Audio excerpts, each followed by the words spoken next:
मस्जिद व मदरसा के ट्रस्टी और मौलवी हजरात तवज्जो फरमाएं।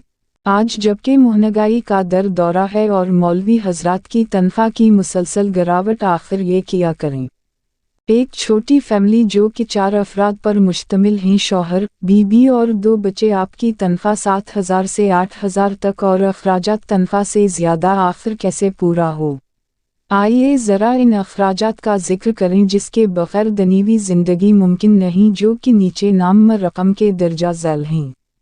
1 गैस 1,200, 2 दूध 1,500, 3 आटा 600, 4 चावल 1,050, 5 दाल 500, 6 तेल 1,000, 7 चीनी 150, 8 चाय पत्ती 160, 9 मुसालहा 200, 10 सब्जी 2,500, 11 गोश्त 600, 12 बिजली 300, 13 मुतफर्रिक 500, कुल 10,260।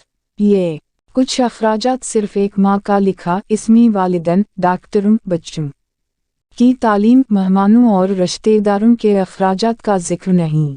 अब आप ही फैसला करें कि 7,000 8,000 तनख्वाह से कोई मुत्तकी परहेज़गार बन सकता है जब तक इनकी ज़रूरियात ज़िंदगी पूरी ना होगी तो ताल्लुक़ में अल्लाह कैसे कायम कर सकता है? क्योंकि दुनिया के हर आक़िल बालिग इंसान मानता है कि जब तक ज़रूरियात ज़िंदगी पूरी ना हो तो इस वक्त इबादत में भी खुशू व ख़ुज़ू पैदा नहीं हो सकता। फिर एक मौलवी साहिब से ये कहना कि मुत्तकी परहेज़गार बने, ये कैसे मुमकिन हो सकता है आज जबकि एक मज़दूर की रोज़ की दिहाड़ी 400 रुपये है, जबकि वो सिर्फ़ और सिर्फ 6 से 7 घंटे काम करता है और उधर मौलवी साहिब 24 घंटे ड्यूटी पे मामूर रहता है और इसमें भी हज़ारों बंदिशें। अगर मदरसा है तो चंदा यानी साल में अपनी तनख्वाह का इंतज़ाम खुद करना और ज़िम्मेदारों की हुक्मरानी, आखिर ऐसा कब तक होता रहेगा जब तक कि हम बेदार और हुनरमंद ना हो जाएं? एक सवाल किया मौलवी हजरात, इसके अलावा कोई दूसरा काम नहीं कर सकते? इसका जवाब ये है कि काम तो कर सकते हैं पर मेहनत कश होना नहीं चाहते, जिसकी वजह से वो इस्तेहसाल होते हैं। इसलिए जिस दिन हम ये इरादा कर लें कि हमें हलाल कमाई के लिए अपना रास्ता तलाश करना है तो यकीन माने अल्लाह आपकी ज़रूर मदद करेगा, क्योंकि अल्लाह कोशिश करने वालों की मेहनत रायगं नहीं करता। आप दीनी तालीम के लिए हर मुमकिन कोशिश करें और इसकी इशाअत में मसरूफ़ रहें। जहाँ भी रहे आप दीनी तालीम का इंतज़ाम करें, मगर साथ साथ खुद कफ़ैल बनने की कोशिश करें।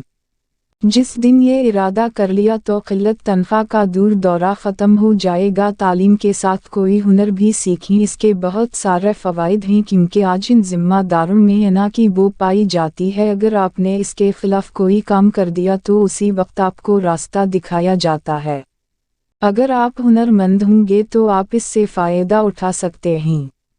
अब वक्त आ गया है कि अपने सोच को बदलें और कम तनख्वाह पे काम करने की बजाय दूसरे काम करने शुरू करें। थोड़े दिनों तक बोझल मालूम होगा, जब उसका तजुर्बा होगा तो काम बिल्कुल आसान हो जाएगा। अल्लाह हम तमाम लोगों को दुरुस्त फ़ैसले लेने की तौफ़ीक़ अता फ़रमाए, आमीन। पोस्ट अच्छी लगे तो दूसरों की भलाई के लिए शेयर ज़रूर करें और भी इसी तरह की वीडियो, इस्लामी बयानात व वाक़यात और नत सुनने के लिए रिज़वान सुबहानी ऑफ़िशियल को ज़रूर सब्सक्राइब करें। शुक्रिया। अल्लाह सलामत रखे आप सबको, आमीन।